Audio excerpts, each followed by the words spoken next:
కృపావార్త కార్యక్రమమునకు స్వాగతం. నేటి ధ్యానాంశము డెవిల్ అపవాది. అపవాది క్రియలు లయపరచుటకు దేవుని కుమారుడు ప్రత్యక్షమాయను. 1 John chapter 3 verse 8. For this purpose the Son of God was manifested,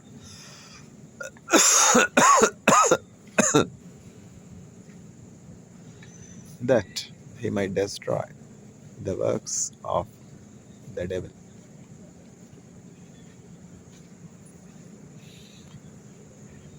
ఈ సాయం కాలమున యేసు ప్రభా వేడదమా, నీ సుదయారసముల్కా నిత్యంబో మముగావో, చెడ్డ కలల్ రాకుండా నడ్డగించో మీ ప్రభో. బిడ్డలమో రాత్రిలో భీతి బాపుము తండ్రి, దుష్టుండా శోధకుని త్రొక్కుటకు బలమిమ్మో. భ్రష్టత్వమున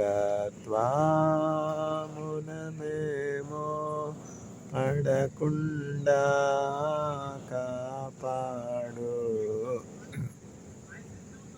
నీ ఏకా పుత్రుండవు క్రీస్తేసు నామమున సాయం ప్రార్థనలెల్లా సరిగా నాలించుమి. జనకసుతా శుద్ధాత్మ ఘనదేవానుపింతం అని సముజీవించేరా జంబోజేయో మామే.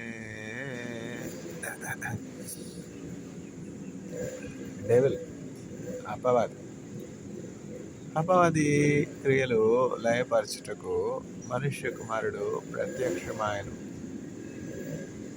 యోహాను వ్రాసిన మొదటి పత్రిక 3వ అధ్యాయము 8వ వచనం. For this purpose the Son of God was manifested, that he might destroy the work of the evil. 1 John chapter 3 verse 8. Devil అపవాది, సాతాను. సాతాను శోధనలధికమైన సొమ్మసిల్లక సాగి వెళ్ళెదను, లోకము శరీరము లాగినను లోబడక నేను వెళ్ళెదను. ఏ సమయమైన ఏ స్థితికైనా నా జీవితములో యేసు చాలును. నరులెల్లరూ నన్ను విడచినను, శరీరము కుళ్ళి కృషించినను, హరించినన్న ఐశ్వర్యము విరోధి వలె నన్ను విడచినను. ఏ సమయమైన ఏ స్థితికైనా నా జీవితములో యేసు చాలును. పచ్చిక బయళ్ళలో పరుండజేయున్, శాంతి జలము చెంత నడిపించును. అనిసము ప్రాణము తృప్తిపరచున్, మరణ లోయలో నన్ను కాపాడును. ఏ స్థితికైనా ఏ సమయమైనా నా జీవితములో యేసు చాలును.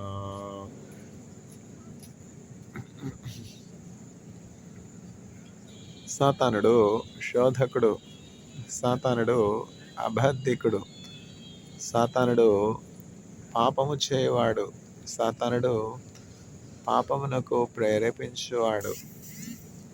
ఆ సాతాను యొక్క క్రియలను భగ్నం చేయుటకు, సాతానుడి యొక్క క్రియలను నాశనం చేయుటకు, ఆ సాతానుడి యొక్క క్రియలు నిష్ఫలము చేయుటకు దేవుడు ఈ భూలోకానికి యేసుక్రీస్తుగా అవతరించవలసి వచ్చింది.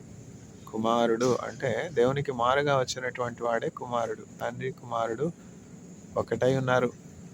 నేనును నా తండ్రియు ఏకమై ఉన్నాం. ఈ సత్యము మొదట మానవులందరూ కూడా తెలుసుకోనాలి. యేసుక్రీస్తు ప్రభువే దైవము, యేసుక్రీస్తు ప్రభువే తండ్రి.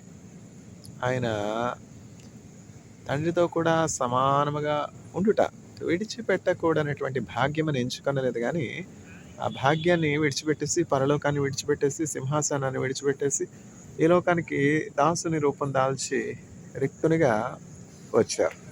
ఎందుకని? మానవులందరి కొరకు పరిచయం చేయడానికి. ఇప్పుడు ఒక చీఫ్ మినిస్టర్ గారు ఉన్నారు. ఆయన ఎంతమందికి చేయగలరు పరిచర్య? ఒకళ్ళకి, ఇద్దరికి, 100 మందికి, 1000 మందికి, 1,00,000 మందికి, 1,00,00,000 మందికి. భూలోకవాసులు అందరికీ పరిచయం చేయలేరు కదా.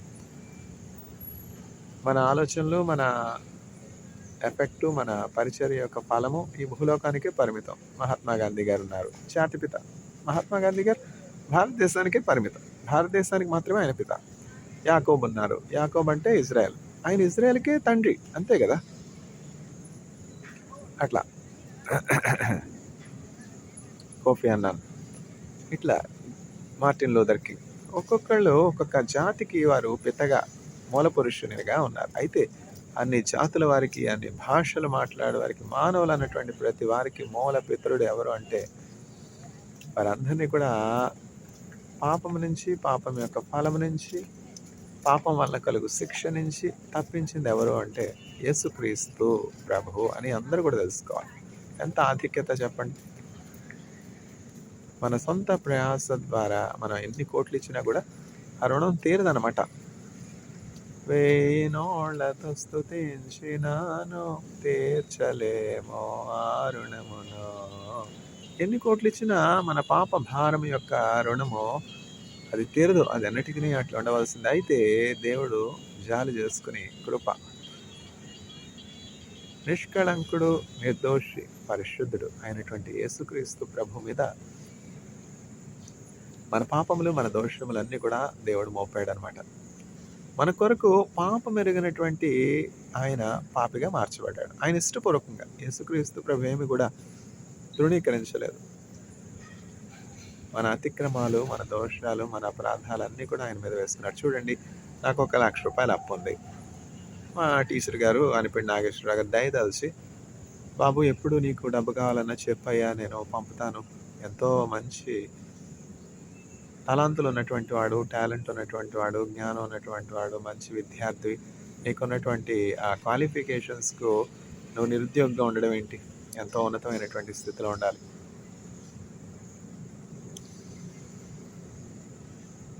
అయినా సరే బాధపడద్దు, నిరుత్సాహపడద్దు, కృంగిపోవద్దు.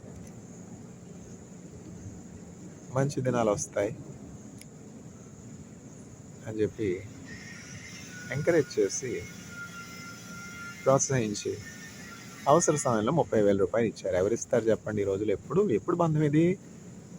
ఎప్పుడో ఎంఎస్సి ఎప్పుడు కంప్లీట్ చేశాను నేను ఆంధ్ర యూనివర్సిటీలో, 2002 ఏప్రిల్కి అయిపోయింది. చరిత్ర ముగిసిపోయింది. అయినా సరే అప్పటి నుంచి ఇప్పటి వరకు ఆ అనుబంధం ఎట్లా నిలిచి ఉన్నది? అది దేవుని ప్రేమ కాదా? బాబు నీకు ఎప్పుడు డబ్బు కావాలని చెప్పాయా నేను పంపుతాను. వాళ్ళకుండే ఖర్చులు వాళ్ళకుండవా? వాళ్ళ పిల్లలు లేరా? వాళ్ళ కుటుంబాలు లేవా? వారికి బాధ్యతలు లేవా? భారాలు లేవా? ఎందుకు ఇవ్వాలి? నేను ఎవరికైనా ఇవ్వగలుగుతున్నానా? ఇచ్చాను అనుకోండి. నేను పోస్ట్ డాక్‌లో, ఇజ్రాయెల్‌లో, కొరియాలో, చైనాలో ఉన్నప్పుడు 40,000 అడిగిన వాళ్ళకి 40,000, 50,000 అడిగిన వాళ్ళకి 50,000, వేలకు వేలే ఇచ్చాను. అందుకనే నీరు పోయేవానికి నీరు పోయబడినాను. అట్లా నీరు పోసానేమో దేవుడు ఆయన ఏర్పరచుకున్నటువంటి ఆయన దూతల ద్వారా 30,000 వెంటనే అవసర సమయంలో నాకు ఇట్లా అవసరం ఉంది సార్ అంటే వెంటనే నా అకౌంట్కి మినిట్స్ ట్రాన్స్ఫర్ చేశారు. మళ్ళీ తీరుస్తాం, అది వేరే విషయం. ఎవరు ఇస్తారు చెప్పండి? ఎంత చెట్టుకి అంతే గాలి. ప్రొఫెసర్ గారు ఉన్నారు, వాళ్ళకి 2 లక్షలు వస్తున్నాయి, ఇవ్వకూడదు అంటే ఎందుకు ఇవ్వాలి? ఎంత చెట్టు ఉంటే అంతే గాలి. వాళ్ళ పిల్లలకు ఉండే ఖర్చులు వాళ్ళకు ఉంటాయి, వాళ్ళ కుటుంబాలకు ఉండే ఖర్చులు వాళ్ళకు ఉంటాయి. వేజ్ లేబరర్కి ఉండే ఖర్చులు వేజ్ లేబరర్కి ఉంటాయి. వేజ్ లేబరర్కి ఒక 10,000 నెలకి ఆదాయం ఉంటే 20,000 ఖర్చు లేదా? అట్లాగనే ప్రొఫెసర్స్ కూడా 2 లక్షల ఆదాయం ఉంటే 3 లక్షలు ఖర్చు ఉంటుంది.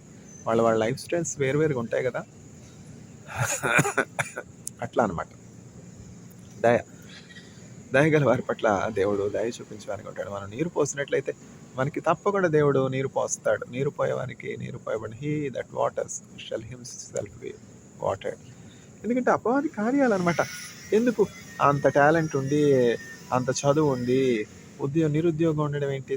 సాతానుడి కార్యాలు కాకపోతే? సాతానుడు ఉంటాడు, వాడు శోధించడానికి. పరిశుద్ధుడైనటువంటి యేసుక్రీస్తు ప్రభు సిలువ వేయబడ్డం ఏంటి? కాదా? సాతానుడి కార్యం కాదా? దేవుడు ఏం చేశాడంటే మానవులందరి యొక్క పాపములు ఆయన కుమారుడైనటువంటి యేసుక్రీస్తు ప్రభు మీద మోపి మన కొరకు పాపం ఎరగినటువంటి ఆయన్ని పాపిగా చేసి ఉన్నాడు అనమాట. అది సిలువ యొక్క ప్రాముఖ్యత. ఇప్పుడు ఆ 30,000 నేను తీర్చినా కూడా ఆ మనస్సు ఏ మనస్సుతో ఆయన ఇచ్చారో, కష్టంలో ఉండి అయ్యో అవసరతలో ఉన్నాడు, ఇంద్రనీళ్ళు మా ఇంద్రనీళ్ళు అనుకుని 30,000 వెంటనే పంపారు. ఆ 30,000 మాత్రం ఇవ్వగలను, కానీ ఆ ప్రేమ, ఆప్యాయత, దయ నేను తిరిగి ఇవ్వలేను కదా. అట్లాంటిది యేసుక్రీస్తు ప్రభు ఏం చేశారంటే నా పాపం, మానవులందరి యొక్క పాపం ఆయన అంగీకరించారు. నిర్దోషి అయినటువంటి ఆయన మానవులందరి యొక్క దోష శిక్ష భరించారు సిలువలో. అది యేసుక్రీస్తు ప్రభు యొక్క ఔన్నత్యం. ఎవరో యేసుక్రీస్తు ప్రభు ఆయన భూలోకానికి వచ్చి 2,000 సంవత్సరాలు అయిపోతుంది. అయినప్పటికీ ఏమిటి ఇంతమంది జనసమూహం ఆయన వెంబడించడానికి కారణం ఏంటి?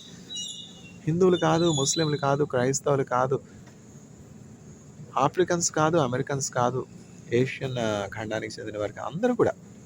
ఇందిరాగాంధీ గారు ఒక మహోన్నతమైనటువంటి ప్రైమ్ మినిస్టర్ గారు, ఆవిడ చెప్తారు world is filled with Christianity. ఏం లేకపోతే ఎందుకు ఆయన వెంబడిస్తారు చెప్పండి? సత్యం ఉన్నది ఆయనలో. ఆయన పరిశుద్ధుడు, ఆయన దేవుని కుమారుడు. ఆయనలో ఏ ఆకర్షణ లేదు. ఆయన బంగారు పట్టు పీతాంబరాలు వేసుకున్నాడా? ఆయనలో ఏమన్నా ఆకర్షణ ఉందా చెప్పండి? జనాకర్షణ ఏముంది? ఆయనకి ఏమైనా రాజదండం ఉందా? మకుటం ఉందా? కిరీటం ఉందా? అధికారం ఉందా? ఆయన చీఫ్ మినిస్టరా? ప్రైమ్ మినిస్టరా? రాజు వంటి ఏమన్నా ఆభరణాలు ఉన్నాయా? రాజు వంటి ముద్ర ఏమైనా ఉందా? రాజు అంటే పెలేషియల్ లైఫ్ ఏమైనా ఉందా? హేరోదు ఉన్నటువంటి ఆ అంతఃపురంలో యేసుక్రీస్తు ప్రభు జన్మించాడు. అయినా అంతఃపురంలో జన్మించకపోయినా ఇంత ఆకర్షణ ఏమిటి? ఇంత జనసమూహం ఆయన వెంబడించడం ఏమిటి? ఇది దేవుని కార్యాలు ఎట్లా ఉంటాయి. Eyes have not seen, ears have not heard, nor human heart has comprehended the things that God prepared for those that love him. చూసారా, యేసుక్రీస్తు ప్రభు ఈ లోకంలో మనం ఎట్లా జీవించాలో మనకి చూపించి ఉన్నారనమాట. యేసుక్రీస్తు ప్రభు దేవునికి మారుగా వచ్చినటువంటి వాడు. పరలోకాన్ని ఎవరు విడిచిపెట్టి వస్తారు చెప్పండి? ఇప్పుడు బంగ్లాలో ఉండేవాళ్ళు, రాజా అంతఃపురంలో ఉండేవారు, ఆ అంతఃపురాన్ని విడిచిపెట్టి పాకల్లో ఉండగలరా? స్లమ్ ఉండగలరా? దుర్వాసనలో ఉండగలరా? దుర్గంధంలో ఉండగలరా? పట్టుపాన్పుల్లో ఉండేవారు, ఎంతో సున్నితమైనటువంటి జీవన విధానానికి అలవాటు పడినటువంటి వారు, పాలు పెరుగు తిన్నటువంటి వాళ్ళు స్లమ్ ఏరియాస్లో ఉండగలరా చెప్పండి? కష్టం కదా. అట్లాంటి యేసుక్రీస్తు ప్రభు ఎట్లా ఆయన తగ్గించుకున్నారు? మరణమగునంతగా ఆయన తను తాను రిక్తునిగా చేసుకొని మరణమగునంతగా ఆయన దేవునికి విధేయుడు. ఆయన Jesus was obedient to the point of death. ఆయన శరీరధారిగా ఉండినప్పుడు ఉచ్చరింప సఖ్యము కానీ మూలుగులతో మహారోధనతో దేవునికి యాచనలు విజ్ఞాపనలు చేస్తున్న కనుక ఆయన అంగీకరించబడని. ఇప్పుడు నేను చదువుతున్నానే వాక్యం, బైబిల్ తీసి ఇప్పుడు చదువుతుంటే గతించిపోతుంది కాలం. ఎప్పుడో చిన్నప్పుడు చదివినటువంటి వాక్యం కదా. ఎప్పుడో గంటల తరబడి వాక్యాన్ని చదివి ఆయన పాదాల దగ్గర మోకరించి ప్రార్థన చేసుకుని చర్చిలో ఏమిటి ప్రీచర్స్, గొప్ప పండితులు కాదు, పామరులు బోధించినటువంటి వాక్యం. ఆ పామరులకి అంత జ్ఞానం ఎట్లా వచ్చింది, అంత స్వచ్ఛత, అంత స్పష్టత ఎట్లా వచ్చింది, అంత పాండిత్యం ఎట్లా వచ్చింది, ఆ వాక్య జ్ఞానం ఎట్లా వచ్చింది? This is the doing of the lord and it is the marvellous to our eyes. నేనేం పెద్ద గొప్ప చర్చెస్కి బిలాంగ్ అయినటువంటి వాడిని కాదు, చెందినటువంటి వాడిని కాదు. ఏవో మారుమూల చిన్న కుగ్రామంలో చిన్న చర్చెస్లో ఉన్నటువంటి ఎవాంజలిస్ట్, ప్రీచర్స్ బోధించినటువంటి ఆ వాక్యం, అక్కడ విన్నటువంటి వాక్యం హృదయంలో నెమలు వేసుకుని ధ్యానం చేసి బైబిల్ చదివి బైబిల్ విని ఈ వాక్యాన్ని నేను అనుభవపూర్వకంగా అనుభవించాను. నేను తర్వాత ఇజ్రాయెల్ ప్రభు నన్ను తీసుకెళ్లారు. ఇజ్రాయెల్ దేశంలో ఉన్నటువంటి ఆ ఇజ్రాయెల్లోని ఆ ప్రాంతాలన్నీ చూసినప్పుడు బైబిల్లో నేను చదివినటువంటి విషయాలన్నీ నా కంటి ముందు అట్లా కనిపించాయి. అయ్యో, ఇది నేను చదివింది కదా, ఈ విషయం అంతా కూడా నేను బైబిల్లో చదివాను కదా. అప్పుడు నాకేం అర్థం కాలేదు. ఎంత సత్యం! దేవుని వాక్యం ఎంత సత్యమైనది, దేవుని వాక్యం ఎంత యథార్థమైనది, యేసుక్రీస్తు ప్రభు ఎంత ప్రేమ కలిగినటువంటి వాడు. ఆ కల్వరి కొండకి వెళ్ళాను. ఆ కల్వరి కొండ మీదే కదా యేసుక్రీస్తు ప్రభు సిలువ వేయబడ్డాడు. ఆ కల్వరి కొండ చూస్తాను. ఆ కల్వరి కొండ క్రింద భాగంలో, కల్వరి కొండ సమీపంలో ఒక తోట ఉన్నది. ఆ తోటే అరిమతయి యోసేపు తన కొరకు సమాధిని సిద్ధపరచుకున్నటువంటి తోట. యేసుక్రీస్తు ప్రభు దేహాన్ని అరిమతయి యోసేపు తన కొరకు తొలిపించుకునేటువంటి సమాధిలో పెట్టాడు.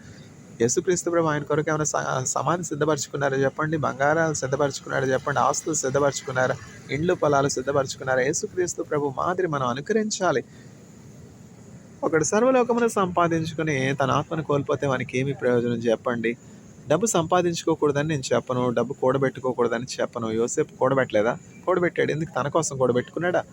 చావు సిద్ధమైనటువంటి భూలోకవాసులందరికీ కూడా పిడికెడు మెతుకులు పెట్టడానికి, పిడికెడు గుప్పెడు ఆహారం పెట్టడానికి, ఆ క్షామకాలంలో 7 సంవత్సరాలు మనుషులు చనిపోకుండా ఉండడానికి విస్తారమైనటువంటి ఇసుక రాశి వలె ధాన్యాన్ని పోగు చేశాడు.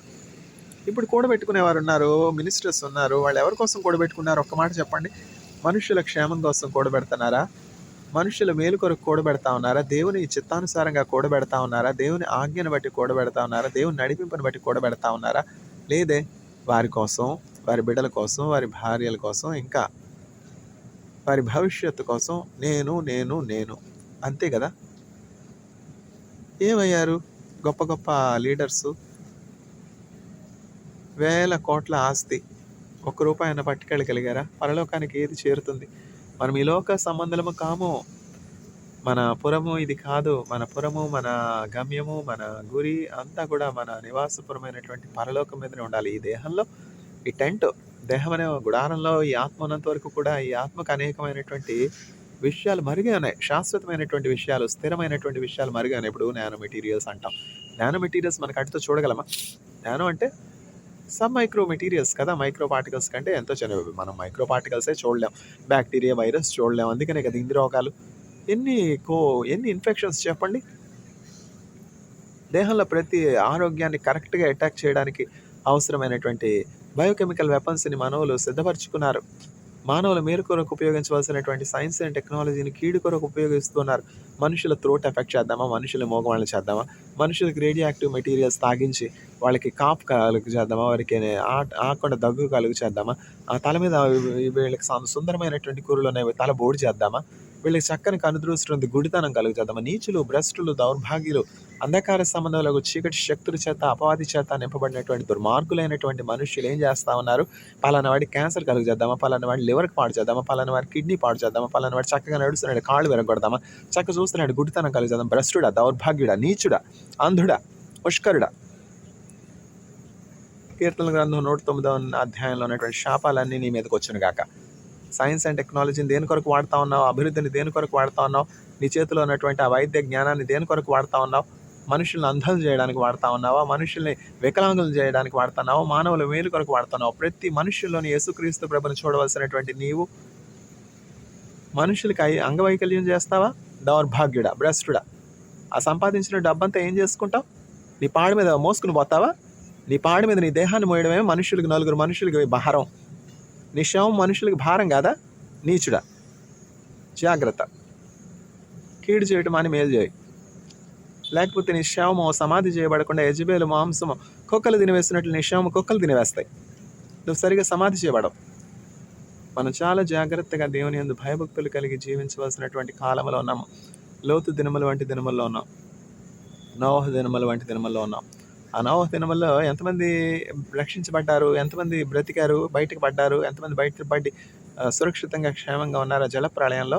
కేవలము నోవహు, అతని యొక్క భార్య, అతని యొక్క 3 కుమారులు, 3 కోడండ్రు. మొత్తం ఎంతమంది అయ్యారు?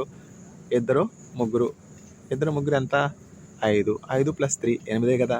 అంతే కదా. దేవుడు సర్వశక్తుడు, న్యాయం తప్పుట అసమం.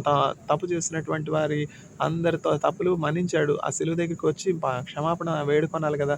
ఇంకను కీడు చేయటం అని మేలు చేయాలి కదా. పలానా వాడి గుడితనం కలుగు చేద్దామా, పలానా వాడి లివర్ పాడు చేద్దామా, పలానా వాడి కిడ్నీ పాడు చేద్దామా, వాడిని కుంటివాడిని చేద్దామా, గుడ్డివాడిని చేద్దామా, అవుటివాడిని చేద్దామా, వాళ్ళకి ఇల్లు ఉంది ఆ ఇల్లు దోచుకుందామా, వాళ్ళకి పొలం ఉంది ఆ పొలం దోచుకుందామా, అతని భార్య బాగా ఉంది ఆ భార్యను తీసుకుందామా. ఎందుకని ఆ చెడు పనులు? ఇవన్నీ ఏమిటంటే అపవాది కార్యములు. ఈ అపవాది కార్యాలు లయపరచడానికి, నాశనం చేయడానికి యేసుక్రీస్తు ప్రభు వచ్చారనమాట. అపవాది మొదటి నుంచి సత్యములో నిలిచినటువంటి వాడు కాడు. అపవాది అంటే ఎవరు? సాతానుడు ఉన్నాడా? ఇవన్నీ కూడా ప్రశ్నలే. టెలిస్కోప్ చూసిందా సాతానుడిని? మైక్రోస్కోప్ చూసిందా బ్యాక్టీరియాని మనం చూసామా? వైరస్ని మనం చూసామా? ఎన్ని వైరల్ ఇన్ఫెక్షన్స్. పలానా వాళ్ళకి వైరల్ ఫీవర్ కలుగు చేద్దామా, పలానా వాళ్ళకి బ్యాక్టీరియల్ ఇన్ఫెక్షన్ కలుగు చేద్దామా, పలానా వాళ్ళని అడగకుండా చేయనట్లు ఏమిటది లెప్రసీ కలుగు చేసే బ్యాక్టీరియా చేత వాళ్ళని ఇన్ఫెక్ట్ చేద్దామా, టైఫాయిడ్ కలుగు చేసే బ్యాక్టీరియా ద్వారా వాళ్ళ కడుపు పాడు చేద్దామా? మెడికల్ నాలెడ్జ్ ఉందిగా. భ్రష్టుడా, దౌర్భాగ్యుడా, అంధుడా. ఏ కొలత ఇతరులకు కొలుస్తున్నావు అదే కొలత నీకు నువ్వు కొలవబడను. పేరు వచ్చి జాన్ జాకబ్బు, పేరు గొప్ప, ఊరు దెబ్బ. భ్రష్టులు. మిమ్మల్ని బట్టే కదా నా నామం అన్య జనుల్లో దూషింపబడుచున్నది. Is it not because of you that my name is put to shame? క్రైస్తవులుగా ఉన్నటువంటి వారు ఇంకా జాగ్రత్తగా ఉండవలసినటువంటి వారే ఉన్నారు. దేవుని వాక్యం ఎరిగి తప్పు చేస్తే, దేవుని వాక్యం ఎరిగి పాపం చేస్తే దానికి ఉండే శిక్ష చాలా కఠినంగా ఉంటుంది. ప్రభా మీ నామం నేను చర్చికి వెళ్ళలేదా? చర్చిలో వాక్యం చదవలేదా? లౌడ్ స్పీకర్ లాగా చర్చిలో కానుకలు కలెక్ట్ చేయలేదా? ఒక జన సమూహాన్ని కూడబెట్టలేదా? అపవాది అనుచరులారా, అపవాది కార్యాలు జరిగించినటువంటి వారన్నారా, I do not know you, మీరెవరో నేను ఎరుగును అని చెప్పి దేవుడు ద్వారం మూసేస్తాడు. పరలోకంలో వెళ్ళరు. ఇంకా త్రిశంకు స్వర్గమే వాళ్ళ గతి. నివాసం లేకుండా వాళ్ళ ఆత్మలు ఎక్కడ కుళ్ళిపోతాయి? పాతాళంలో కుళ్ళిపోతాయి. పేరు గొప్ప, ఊర్దెబ్బ. పేరు జాను. చేసే కార్యాలన్నీ కూడా చీకటి శక్తులు, అంధకార సంబంధమైన చీకటి శక్తులు. వీళ్ళకి చీకటికి సంబంధం ఏంటి? చేతబడి నువ్వు ఎందుకు చేయాలి? మాంత్రిక తాంత్రిక శక్తులు నువ్వు ఎందుకు చేయాలి? నా పేరు జాకబ్బు. నేను యాకోబులాగా జీవించొద్దా? మంత్ర తంత్రాలు ఉపయోగించవచ్చా ఎవరి మీదన్నా? మాంత్రిక తాంత్రిక దెయ్యపు శక్తులను ఉపయోగించవచ్చా? సాతానుడా, భ్రష్టుడా, దౌర్భాగ్యుడా, అపవాదికి, అపవాద అనుచరుడికి సిద్ధపరచబడినటువంటి నరకమునకు పొమ్ము. నేను నిన్ను ఎరుగును. I do not know you. Go in to the hell. This is the judgment. May the Lord grant grace to the audience. Amen.